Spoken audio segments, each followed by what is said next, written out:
National Presbyterian Church early on the morning of the inauguration day. The Eisenhowers, followed by members of their official family, arrive for private services. The Vice President-elect Richard Nixon and his wife are also present.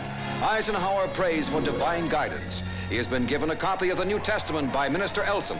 The historic moment of the inauguration is fast approaching. Eisenhower's next stop is the White House to pick up Mr. Truman.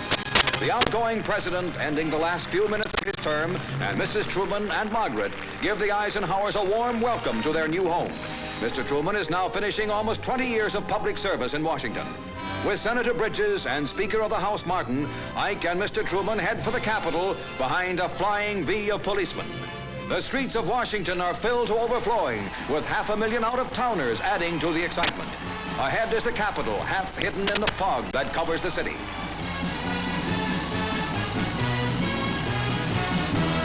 Beneath the Great Dome, America's 34th president is to take the oath of office before 125,000 persons.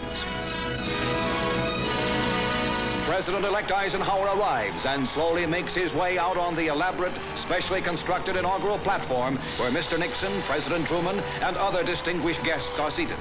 Every foot of space on Capitol Plaza is jammed with spectators.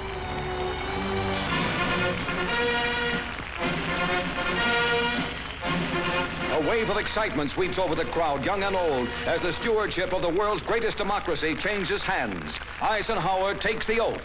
Preserve, protect, and defend the Constitution of the United States. So help you God. So help me God.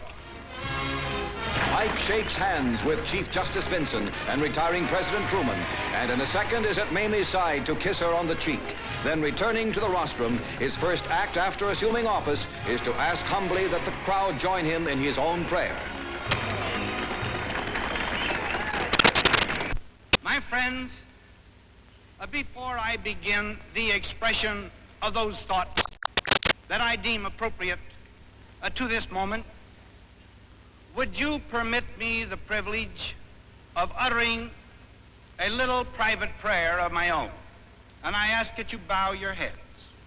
Almighty God, as we stand here at this moment, my future associates in the executive branch of government join me in beseeching that thou wilt make full and complete our dedication to the service of the people in this throng and their fellow citizens everywhere. When the official ceremonies at the Capitol are completed, President and Mrs. Eisenhower prepare to lead the motorcade to the White House reviewing stand, escorted by echelons of motorcycle police. As the procession moves along historic Pennsylvania Avenue, the new president, vigorous and smiling, waves heartily, acknowledging the cheers of thousands upon thousands of enthusiastic, wide-eyed citizens. President Eisenhower, a veteran of many parades, leads the most important one of his life. The entourage drives into the White House grounds, where the president and vice president take their places on the reviewing stand. Before them pass the cadets of West Point, marching in perfect formation. 40 years ago, President Eisenhower, then a cadet at the Military Academy, marched with the West Point contingent in the parade at Woodrow Wilson's inaugural. Battle-clad infantrymen parade the colors of Army and Marine regiments that have fought in Korea. 750,000 spectators watch the awe-inspiring pageant, which goes on for hours.